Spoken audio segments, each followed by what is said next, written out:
Jesús mintió. Jesús mintió. Schopenhauer desenmascarando al Salvador de la Biblia.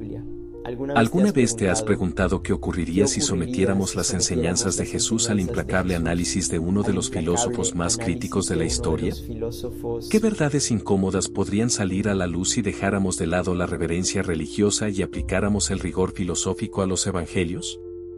Arthur Schopenhauer, ese pesimista genial que revolucionó el pensamiento occidental, no tuvo reparos en cuestionar los fundamentos mismos del cristianismo. ¿Y si muchas de las contradicciones que percibes en la religión cristiana fueran más profundas de lo que imaginas? ¿Y si la figura venerada por millones contuviera paradojas filosóficas imposibles de resolver? Antes de continuar, quiero aclarar algo importante: este análisis no pretende atacar creencias personales ni desvalorizar la fe sincera de nadie. La filosofía, en su búsqueda de la verdad, debe cuestionar todo, incluso lo sagrado. ¿No es acaso la búsqueda honesta de la verdad un valor compartido tanto por filósofos como por creyentes sinceros?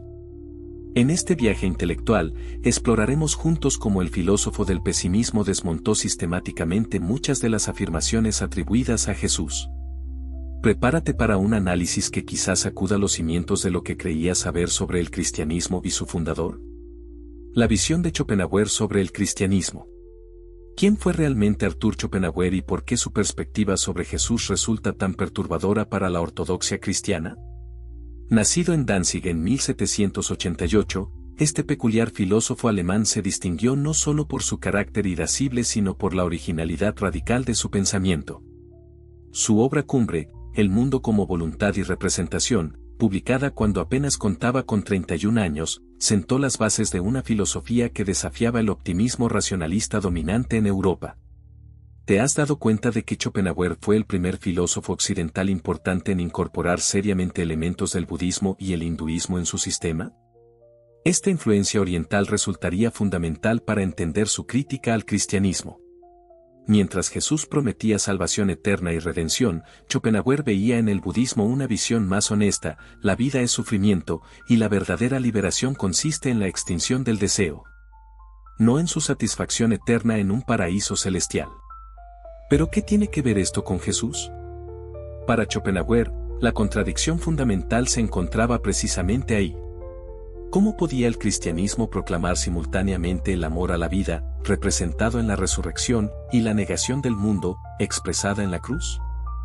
Esta tensión no resuelta revelaba, según el filósofo, una incoherencia metafísica en el corazón mismo del mensaje cristiano. Schopenhauer no consideraba las religiones como simples supersticiones destinadas a desaparecer con el avance de la ciencia, como harían más tarde los positivistas. Su visión era más sutil. Las religiones constituían una metafísica para el pueblo, una versión simplificada y alegórica de verdades filosóficas profundas que las masas no podrían comprender en su forma abstracta. ¿No es revelador que Schopenhauer, a pesar de su ateísmo, encontrara mayor valor en el budismo y el hinduismo que en las religiones abrahámicas? El problema fundamental que Schopenhauer identificaba en el cristianismo era su contradictoria herencia judía. ¿Cómo podía reconciliarse el Dios vengativo y creador del Antiguo Testamento con el Dios de amor predicado por Jesús? Esta contradicción no era superficial sino estructural. El judaísmo afirmaba la bondad esencial de la creación, y vio Dios que era bueno, mientras que el mensaje de Jesús implicaba una negación del mundo y una devaluación de lo terrenal en favor de lo celestial. ¿Te has preguntado alguna vez por qué el Jesús histórico, un predicador judío aparentemente enfocado en la reforma de su propia religión, terminó siendo el fundador de una religión completamente distinta? Schopenhauer tenía una explicación: la interpretación paulina transformó radicalmente el mensaje original, incorporando elementos metafísicos incompatibles con el judaísmo pero atractivos para el mundo helenístico. Esta distorsión histórica habría resultado en un sincretismo inconsistente que preservaba las contradicciones en vez de resolverlas. La crítica de Schopenhauer iba más allá de señalar inconsistencias superficiales. Su análisis apuntaba a problemas estructurales en la cosmología cristiana. Si el mundo fue creado por un Dios omnipotente y benevolente, ¿cómo explicar la omnipresencia del sufrimiento? Y si este mundo imperfecto es creación divina, ¿no resulta contradictorio predicar su negación, como hace el cristianismo ascético? Estas preguntas apuntaban a lo que Schopenhauer consideraba una incoherencia fundamental en la teodicea cristiana. En el fondo, lo que Schopenhauer cuestionaba era la posibilidad misma de conciliar el monoteísmo creacionista heredado del judaísmo con una ética de la compasión y la negación de la voluntad. Para él, la fusión resultaba filosóficamente insostenible, por más que teológicamente se hubieran desarrollado complejos sistemas para justificarla. No es significativo que las religiones orientales, que carecen de la noción de un Dios creador personal, llegaran a conclusiones éticas similares a las de Jesús sin necesidad de las contradicciones inherentes al cristianismo. Las fallas lógicas en los discursos de Jesús. ¿Has notado alguna vez cómo Jesús parece contradecirse a sí mismo en diferentes pasajes de los evangelios? Schopenhauer, con su mirada penetrante, no dejó pasar estas inconsistencias. ¿Qué podemos pensar cuando en Mateo 19:24, Jesús afirma que es más fácil para un camello pasar por el ojo de una aguja que para un rico entrar en el reino de Dios? Mientras que en Lucas 16 presenta la parábola del administrador infiel, donde parece aconsejar el uso astuto del dinero. ¿No revelan estas tensiones una ambivalencia fundamental hacia los bienes materiales que nunca se resuelve completamente? Pero hay contradicciones más profundas que las meramente textuales. Schopenhauer señalaba una inconsistencia fundamental en la estructura misma de la moral cristiana, la promesa de recompensas celestiales. ¿Es verdaderamente moral una acción realizada con la expectativa de una recompensa eterna? Si amo a mi prójimo para ganar el cielo, ¿no es este un acto fundamentalmente egoísta, disfrazado de altruismo? Jesús, al prometer el paraíso a los justos, ¿no socava precisamente la pureza moral que dice promover? Examinemos más de cerca esta contradicción. Cuando Jesús proclama en el Sermón del Monte, «Bienaventurados los pobres en espíritu, porque de ellos es el reino de los cielos», establece una relación causal entre la virtud y la recompensa. ¿Pero no es esta una forma sofisticada de egoísmo? La verdadera compasión, según Schopenhauer, surge del reconocimiento metafísico de la unidad de todos los seres, no de cálculos sobre beneficios futuros. ¿Qué diría Schopenhauer ante el argumento cristiano de que la motivación inicial por recompensa puede evolucionar hacia un amor desinteresado? Probablemente respondería que una moral auténtica debe ser desinteresada desde el principio, no como resultado de un proceso. Otra contradicción lógica que Schopenhauer identificaba en las enseñanzas de Jesús concierne al libre albedrío y la predestinación. ¿Cómo conciliar la libertad humana con la omnisciencia divina? Si Dios sabe desde la eternidad quiénes se salvarán y quiénes se condenarán, ¿qué sentido tiene la prédica moral de Jesús? ¿No se convierte todo en una representación teatral donde los actores simplemente interpretan roles predeterminados? Cuando Jesús dice muchos son los llamados y pocos los escogidos, ¿no insinúa una elección divina independiente de los méritos humanos? Esta tensión entre determinismo y libertad nunca fue resuelta satisfactoriamente en el pensamiento cristiano, a pesar de los esfuerzos de teólogos como Agustín y Tomás de Aquino. Para Schopenhauer, esta inconsistencia revelaba una falla estructural en la cosmovisión cristiana que Jesús, lejos de resolver, había perpetuado con sus enseñanzas paradójicas sobre la gracia y la salvación. El problema del mal representa quizás la crítica más devastadora de Schopenhauer. Si Jesús es verdaderamente el Hijo de un Dios omnipotente y benevolente, ¿cómo explicar la persistencia del sufrimiento en el mundo? ¿No resulta inverosímil que un ser divino que puede multiplicar panes y caminar sobre las aguas no pueda o no quiera eliminar el sufrimiento de los inocentes? Este dilema, conocido como la paradoja de Epicuro, adquiere una dimensión especial en el cristianismo precisamente porque Jesús afirma ser la encarnación de un Dios que es simultáneamente todopoderoso y todo amor. ¿Has notado cómo Jesús nunca ofrece una explicación filosóficamente satisfactoria para el problema del mal? Sus respuestas tienden a ser evasivas o apelaciones a la fe. En el mundo tendréis aflicción, pero confiad, yo he vencido al mundo. Para Schopenhauer, esta ausencia de explicación racional no era casual sino sintomática de una contradicción irresoluble en el corazón mismo del cristianismo. ¿Cómo puede un Dios perfectamente bueno crear un mundo rebosante de sufrimiento? ¿O cómo puede un Dios omnipotente ser incapaz de eliminar el mal? Quizás la contradicción más significativa que Schopenhauer detectaba en las enseñanzas de Jesús era la tensión entre el amor a la vida y la negación del mundo. Por un lado, Jesús afirma venir para que tengan vida, y la tengan en abundancia, celebra matrimonios y multiplica alimentos. Por otro, denigra los lazos familiares, si alguno viene a mí y no aborrece a su padre y madre. No puede ser mi discípulo, y advierte contra las preocupaciones materiales. ¿Cómo reconciliar estas actitudes aparentemente contradictorias hacia la existencia terrenal? Para Schopenhauer, esta ambivalencia reflejaba una confusión metafísica fundamental. La verdadera negación de la voluntad de vivir requiere el reconocimiento de la ilusión de la individualidad y el abandono de todo deseo, incluido el deseo de existencia eterna individual. Sin embargo, el cristianismo promete precisamente lo contrario, la preservación eterna de la identidad personal en un paraíso donde todos los deseos justos serán satisfechos. ¿No contradice esto la aparente ascesis cristiana? ¿No es la promesa de vida eterna simplemente una afirmación suprema de la voluntad de vivir disfrazada de su negación? Ascetismo distorsionado y moral cuestionable.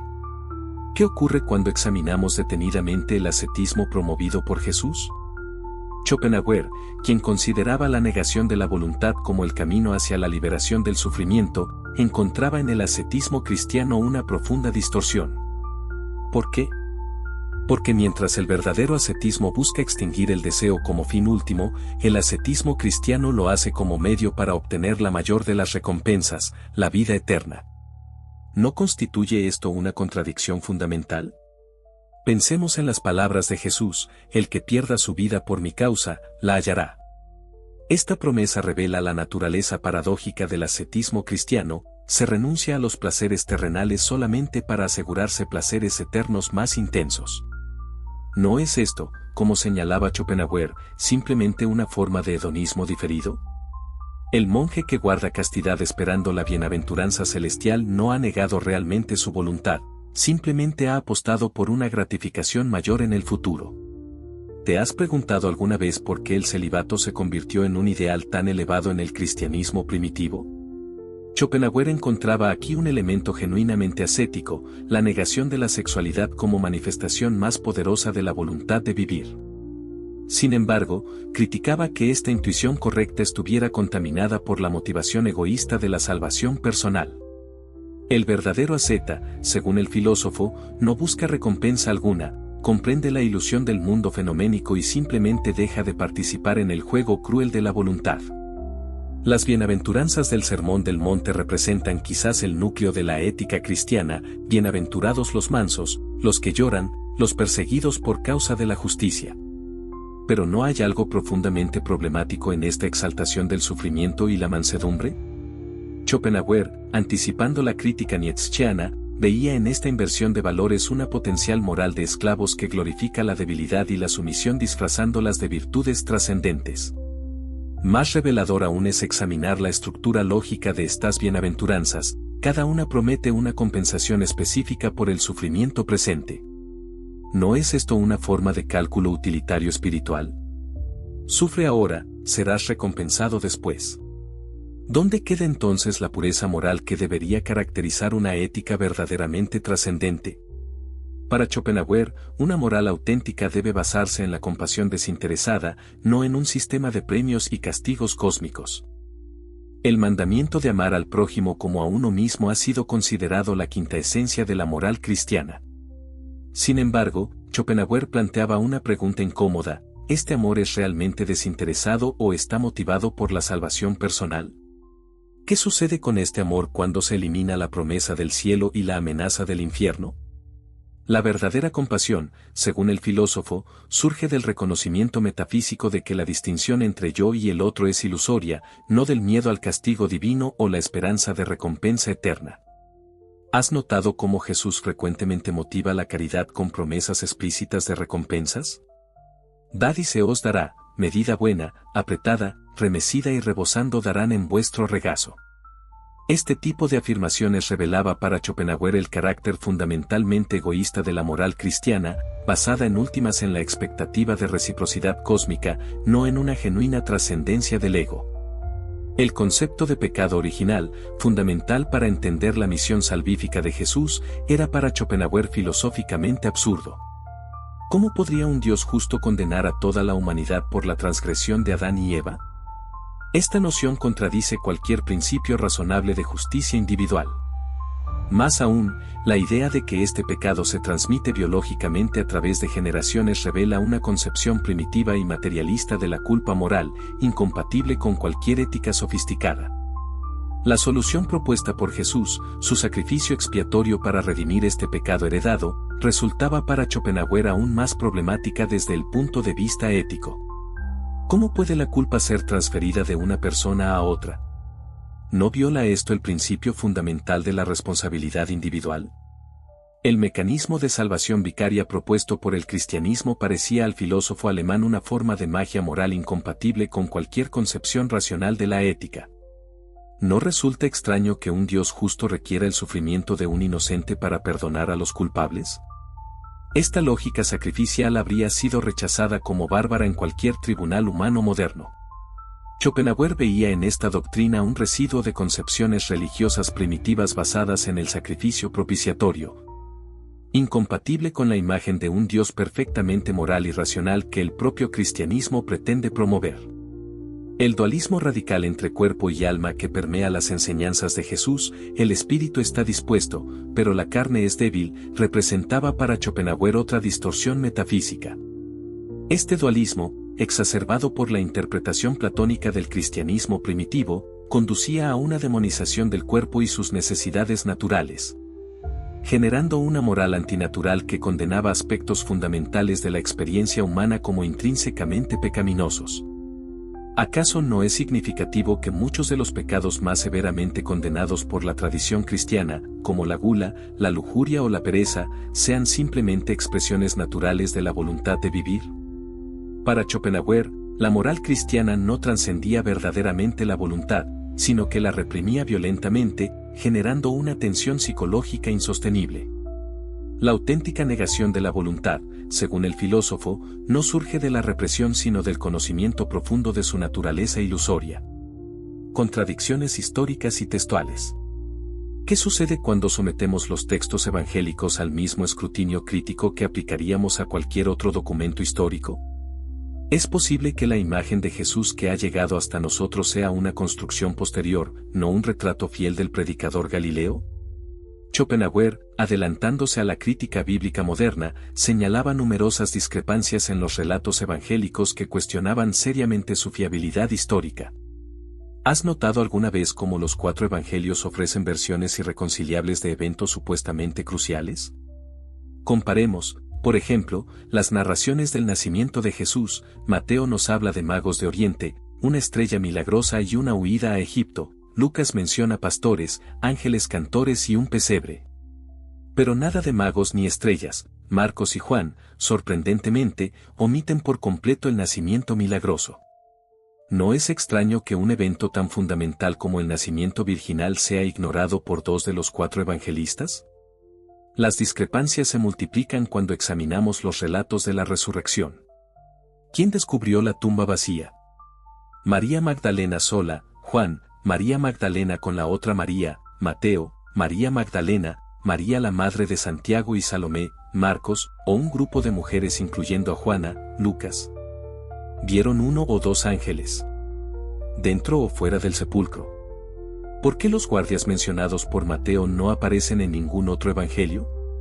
Para Schopenhauer, estas inconsistencias no eran detalles menores sino evidencia de una construcción narrativa posterior, no de un testimonio histórico fidedigno.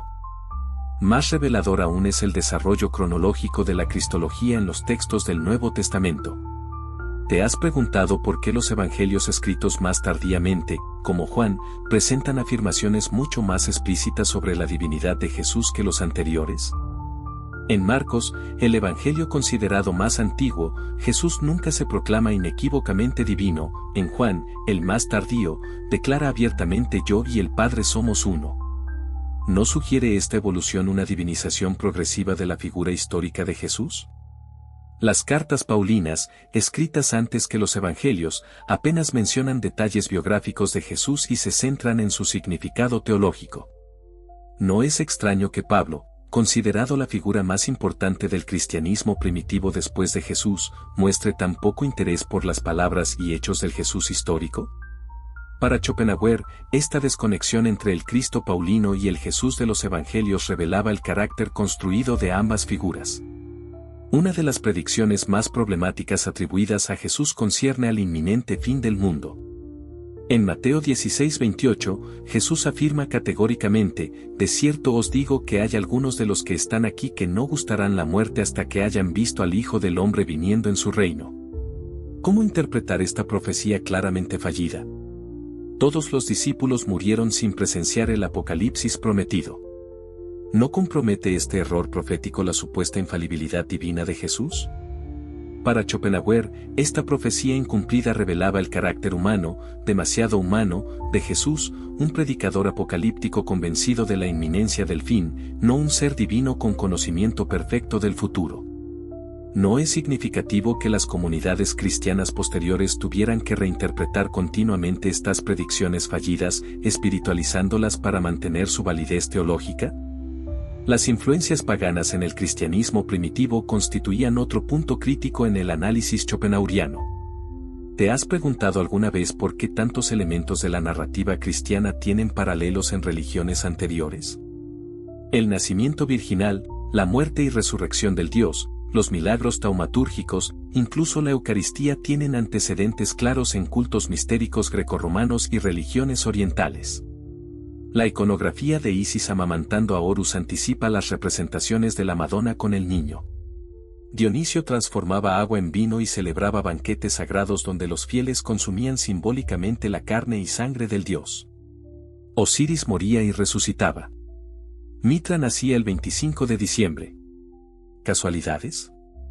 Schopenhauer no lo creía así. Para él, estos paralelismos evidenciaban el carácter sincrético del cristianismo, no su exclusividad revelada. Incluso la ética cristiana, supuestamente revolucionaria, tenía significativos precedentes. La regla de oro, haz a otros lo que quisieras que te hicieran a ti, aparece casi textualmente en Confucio, siglos antes de Jesús. El mandamiento de amar al prójimo ya estaba presente en el Levítico judío. La compasión universal era central en el budismo.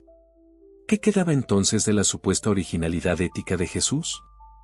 Para Schopenhauer, muy poco, una síntesis particular de elementos preexistentes, no una revelación moral sin precedentes.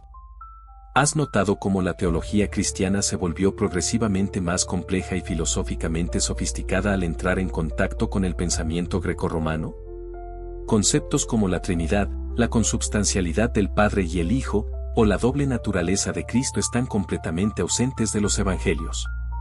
Surgieron siglos después, cuando el cristianismo intentaba articularse en términos filosóficos helenísticos.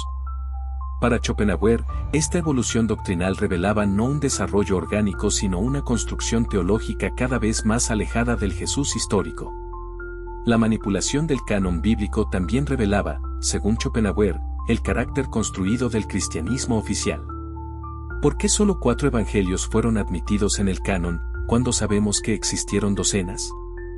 La exclusión de textos como el Evangelio de Tomás, de Pedro o de María Magdalena no respondía a criterios históricos objetivos sino a consideraciones teológicas y políticas. ¿No es revelador que muchos de estos textos apócrifos presentaran versiones de Jesús incompatibles con la ortodoxia emergente? Para Schopenhauer, estos problemas históricos y textuales no eran cuestiones meramente académicas sino fundamentos para una crítica filosófica profunda. Si la imagen de Jesús que ha llegado hasta nosotros es una construcción teológica posterior, ¿qué validez pueden tener las afirmaciones metafísicas basadas en esa imagen? La debilidad del fundamento histórico socavaba todo el edificio teológico cristiano. La crítica a la salvación y al más allá. ¿Qué ocurre cuando analizamos filosóficamente el núcleo mismo de la promesa cristiana, la vida eterna? Para Schopenhauer, esta promesa central de Jesús resultaba metafísicamente insostenible. ¿Cómo podría preservarse eternamente la individualidad humana, cuando ésta no es más que una manifestación temporal de la voluntad universal? La promesa de inmortalidad personal contradecía la realidad metafísica más profunda, la ilusoriedad del individuo. Examinemos más detenidamente esta crítica fundamental. Según Schopenhauer, lo que constituye nuestra identidad individual, deseos, recuerdos, características personales, pertenece al mundo como representación, no a la realidad nouménica. Después de la muerte, la conciencia individual simplemente se disuelve en la voluntad universal, como una gota que regresa al océano. ¿No resulta entonces la promesa cristiana de preservación eterna de la personalidad una ilusión consoladora, pero metafísicamente imposible? La resurrección corporal, dogma central del cristianismo primitivo que Jesús supuestamente ejemplificó, planteaba problemas filosóficos aún más graves. ¿Qué significa realmente resucitar un cuerpo? ¿En qué estado? ¿Con qué edad? Si un hombre muere anciano, ¿resucitará anciano o en la plenitud de su juventud? ¿Y qué sucede con aquellos cuyos cuerpos fueron destruidos completamente? Para Schopenhauer, estas preguntas no eran meros detalles técnicos sino evidencia de la incoherencia fundamental del concepto mismo de resurrección corporal. ¿Te has preguntado alguna vez por qué la doctrina cristiana ortodoxa insiste tanto en la resurrección de la carne, en lugar de contentarse con la inmortalidad del alma, como harían los platónicos? Esta insistencia revela, según Schopenhauer, la naturaleza fundamentalmente material y sensual del paraíso cristiano, un lugar de placeres transformados pero aún corporales. ¿No contradice esto la supuesta espiritualidad del cristianismo? La salvación por la fe, elemento central del mensaje atribuido a Jesús especialmente en la interpretación paulina, resultaba para Schopenhauer intelectualmente sospechosa. ¿Por qué la creencia en ciertos dogmas históricos debería tener efectos metafísicos tan profundos como la salvación eterna? Esta concepción convertía la salvación en algo arbitrario, dependiente no de la calidad moral de las acciones sino de la capacidad para creer en narraciones específicas. ¿Es moral un sistema que potencialmente condena a personas virtuosas por su incapacidad para aceptar ciertos relatos históricos? Más problemático aún resultaba el exclusivismo soteriológico cristiano.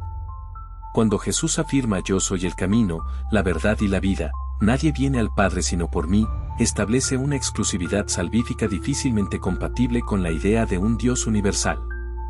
¿Qué sucede entonces con los miles de millones de personas que vivieron antes de Cristo o que nunca escucharon su mensaje?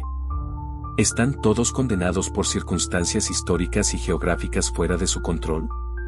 Para Schopenhauer, esta arbitrariedad revelaba el carácter provincial de la soteriología cristiana, incompatible con una concepción verdaderamente universal de lo divino.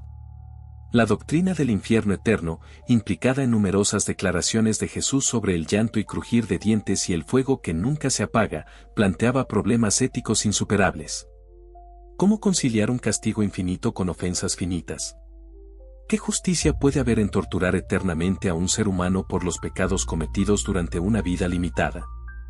¿No sería este Dios vengativo moralmente inferior a cualquier juez humano compasivo? Para Schopenhauer, la doctrina del infierno revelaba el carácter primitivo y vengativo de la escatología cristiana, incompatible con cualquier concepción elevada de la justicia divina. La idea del juicio final, con su separación categórica entre salvados y condenados, contradecía la realidad moral mucho más compleja y gradual. ¿Realmente puede dividirse la humanidad en ovejas y cabritos, como sugiere la parábola de Jesús? La experiencia moral humana muestra más bien un continuo de virtudes y vicios, no una división binaria entre santos y pecadores. Para Schopenhauer, esta simplificación revelaba una comprensión primitiva de la moralidad, inadecuada para captar la complejidad del fenómeno ético. ¿Has notado cómo la escatología cristiana presenta una curiosa mezcla de elementos judíos apocalípticos, el fin del mundo, la resurrección de los muertos, el juicio universal, con conceptos griegos como la inmortalidad del alma? Esta fusión inconsistente reflejaba para Schopenhauer el carácter sincrético y conceptualmente confuso del cristianismo primitivo. Jesús probablemente compartía la escatología apocalíptica judía de su tiempo, mientras que las elaboraciones posteriores incorporaron elementos helenísticos incompatibles, generando tensiones teológicas nunca completamente resueltas. La promesa del reino de los cielos resultaba particularmente problemática desde la perspectiva schopenhaueriana.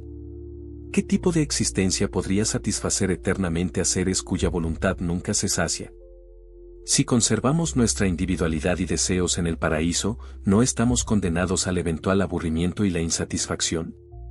¿Y si estos deseos desaparecen, en qué sentido seguimos siendo nosotros mismos? Este dilema revelaba para Schopenhauer la contradicción inherente a la promesa cristiana de felicidad eterna individual. Para el filósofo alemán, la verdadera liberación no consistía en la satisfacción eterna de la voluntad individual sino en su disolución a través del conocimiento. La salvación prometida por Jesús, con su preservación de la individualidad, representaba no la superación de la voluntad sino su afirmación suprema, disfrazada de espiritualidad. ¿No es el deseo de vida eterna el más profundo de todos los deseos, la expresión máxima de la voluntad de vivir que, según Schopenhauer, es la raíz de todo sufrimiento? Elementos rescatables del pensamiento de Jesús. A pesar de sus críticas devastadoras, Schopenhauer encontraba en Jesús elementos genuinamente valiosos que merecían ser rescatados del edificio teológico que los contenía. ¿No resulta fascinante que el filósofo más pesimista de la modernidad encontrara puntos de contacto con el predicador de la Buena Nueva? Esta convergencia parcial revela dimensiones del mensaje de Jesús que trascienden el marco dogmático cristiano. La compasión, virtud central en la ética schopenhaueriana, encontraba un claro paralelo en las enseñanzas de Jesús sobre el amor al prójimo. ¿No es significativo que ambos pensadores, desde premisas tan distintas, llegaran a conclusiones éticas semejantes? Para Schopenhauer, la compasión surgía del reconocimiento intuitivo de la unidad metafísica de todos los seres, para Jesús, del mandamiento divino del amor. El resultado práctico, la preocupación por el sufrimiento ajeno, convergía notablemente. La parábola del buen samaritano ilustra precisamente esta ética de la compasión que Schopenhauer podía apreciar. ¿No trasciende esta historia las limitaciones teológicas del cristianismo para expresar una verdad ética universal? El samaritano ayuda al hombre herido no por esperanza de recompensa divina sino por compasión genuina. Para Schopenhauer, momentos como este revelaban en Jesús intuiciones éticas profundas, independientes del marco metafísico problemático que las contenía. El ascetismo, aunque distorsionado por promesas de recompensas eternas, constituía otro punto de contacto. Cuando Jesús aconseja al joven rico: vende lo que tienes, dalo a los pobres, y sígueme, articula una intuición que Schopenhauer consideraba filosóficamente profunda: los bienes materiales no proporcionan felicidad auténtica. La diferencia crucial es que mientras Jesús promete tesoros en el cielo, Schopenhauer no ofrece compensación alguna. La negación de la voluntad es valiosa en sí misma, no como medio para otro fin. ¿Te has preguntado por qué las bienaventuranzas han resonado tan profundamente a lo largo de la historia, incluso entre no creyentes? Para Schopenhauer, su poder radica en que captan intuitivamente una verdad paradójica: la felicidad no viene de la satisfacción de deseos sino de su trascendencia. Bienaventurados los pobres de espíritu puede leerse filosóficamente como un reconocimiento de que la simplicidad de deseos, no su satisfacción, conduce a la paz interior. Esta intuición, despojada de su marco teológico, resultaba profundamente schopenhaueriana. La crítica de Jesús al materialismo y al egoísmo representaba otro elemento valioso. Cuando advierte: no podéis servir a Dios y a las riquezas, o pregunta de qué le sirve al hombre ganar el mundo entero si pierde su alma, Jesús articula una intuición compartida por Schopenhauer. La búsqueda de bienes materiales y poder mundano no conduce a la felicidad auténtica. La diferencia fundamental es que mientras Jesús oponía esta búsqueda al servicio a Dios, Schopenhauer la contrastaba con la negación filosófica de la voluntad. ¿Has notado la paradójica similitud entre la cruz cristiana y la negación schopenhaueriana de la voluntad de vivir? Para el filósofo alemán, la crucifixión podía interpretarse simbólicamente como la abnegación del yo individual, la renuncia a la autoafirmación egoísta. Despojada de su interpretación teológica como sacrificio expiatorio, la cruz representaba para Schopenhauer un poderoso símbolo de la negación de la voluntad que conducía a la liberación del sufrimiento. El Sermón del Monte contiene momentos donde Jesús parece trascender el marco retributivo usual del cristianismo. Cuando aconseja: no resistáis al mal o amad a vuestros enemigos, sugiere una ética que va más allá del cálculo de recompensas y castigos. Para Schopenhauer, estos momentos revelaban intuiciones éticas genuinas, glimpses de una moral de la compasión no contaminada por expectativas de reciprocidad cósmica. La insistencia de Jesús en la intención detrás de los actos, no solo en su conformidad externa con la ley, también encontraba eco en la ética schopenhaueriana. Cuando Jesús afirma que quien mira a una mujer con deseo ya adulteró con ella en su corazón, articula una comprensión de la moral centrada en la voluntad, no meramente en acciones externas. Esta interiorización de la moral resonaba con la centralidad que Schopenhauer otorgaba a la voluntad en su sistema filosófico. El desapego del mundo que Jesús predica en momentos como mi reino no es de este mundo podía interpretarse, en clave schopenhaueriana, como una intuición de la ilusoriedad del mundo fenoménico. Aunque Jesús nunca desarrolló una epistemología sistemática, su distanciamiento ocasional de las preocupaciones mundanas sugería para Schopenhauer una intuición de la naturaleza ilusoria del mundo como representación. La humildad, virtud central en la ética cristiana, encontraba paralelo en la crítica schopenhaueriana del egoísmo como ilusión metafísica. Cuando Jesús enseña que el que se ensalza será humillado, y el que se humilla será ensalzado, articula intuitivamente lo que Schopenhauer fundamentaba filosóficamente. La autoafirmación egoísta surge de una ilusión sobre la naturaleza del yo, mientras que la humildad refleja una comprensión más profunda de nuestra verdadera condición. Para Schopenhauer, estos elementos valiosos no salvaban al cristianismo como sistema teológico, pero demostraban que incluso en tradiciones filosóficamente problemáticas pueden encontrarse intuiciones profundas. El verdadero valor de Jesús, desde esta perspectiva, no residía en sus afirmaciones sobrenaturales o en su supuesta divinidad, sino en momentos donde trascendía el marco retributivo de la religión para articular intuiciones éticas universales. ¿Qué nos queda después de este implacable análisis filosófico de la figura y enseñanzas de Jesús? ¿Debemos simplemente descartar 2 milenios de tradición cristiana como una elaborada ilusión? ¿O existe un núcleo valioso que puede rescatarse de las contradicciones y problemas que Schopenhauer tan agudamente identificó? Nuestra exploración no ha pretendido llegar a una simple desmascarada sino a una comprensión más profunda y matizada. Schopenhauer, con su mirada penetrante y su implacable honestidad intelectual, nos ha obligado a confrontar inconsistencias y problemas que la devoción religiosa tiende a pasar por alto. Sin embargo, también nos ha mostrado puntos donde las intuiciones de Jesús, despojadas de su marco teológico problemático, revelan verdades filosóficas profundas. ¿No resulta fascinante que el filósofo del pesimismo y el predicador de la buena nueva coincidan en aspectos fundamentales de la ética? Ambos reconocieron la centralidad de la compasión, cuestionaron el materialismo y el egoísmo, y señalaron los límites de una moralidad puramente legalista. Estas convergencias sugieren que, más allá de las diferencias metafísicas, existe un terreno común donde la filosofía crítica y la intuición religiosa pueden encontrarse. Para Schopenhauer, Jesús nunca mintió deliberadamente. Más bien, articuló intuiciones profundas sobre la condición humana y la ética, pero las expresó en el lenguaje mitológico disponible en su contexto histórico. Las contradicciones y problemas surgieron cuando estas intuiciones fueron sistematizadas en una teología que pretendía coherencia lógica y validez histórica absoluta.